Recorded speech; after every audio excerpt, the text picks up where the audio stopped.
نہانے کے بعد سر میں الائچی والا پانی لگا لیں۔ سر کے بال گھنے ہو جایا کرتے ہیں۔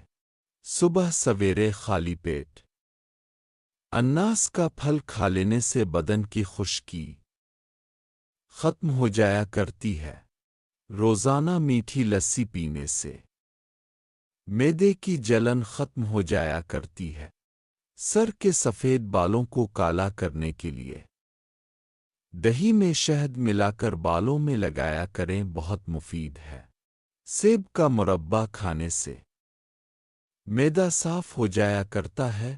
کمزور بینائی کو تیز کرنے کے لیے رات سوتے وقت 3 دانے الائچی کے گڑ کے ساتھ کھا لو، بینائی تیز ہو جایا کرتی ہے۔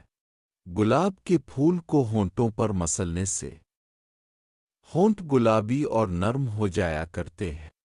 ماتھے پر انگور کا پتا رگڑنے سے یادداشت تیز ہو جایا کرتی ہے۔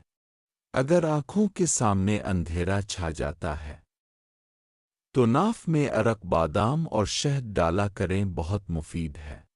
پیٹ میں گیس کی صورت میں لیموں کو چوسا کریں، گیس ختم ہو جایا کرتی ہے۔ دہی میں اسبغول ڈال کر کھانے سے چہرہ صاف ہوتا ہے اور دانے اور دھبے ختم ہو جایا کرتے ہیں۔ انڈے کی سفیدی میں پیاز کا رس ملا کر ماتھے پر لیپ کر دیں، سر کے بال گرنے سے رک جایا کرتے ہیں۔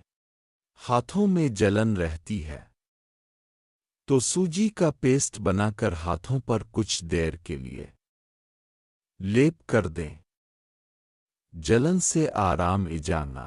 سر میں خشکی ہونے لگے تو روزانہ 5 دانے کشمش کے کھایا کریں، بہت مفید ہے۔ زندگی میں دانتوں کو خراب ہونے سے بچانے کے لیے رات سونے سے پہلے مسواک کر لیا کریں۔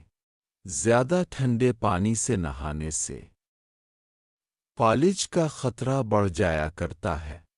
خالی پیٹ کوشش کرو کہ لونگ کے سفوف کو 1 چمچ شہد کے ساتھ کھا لو، کبھی پیٹ بدہضمی کا شکار نہیں ہو پائے گا۔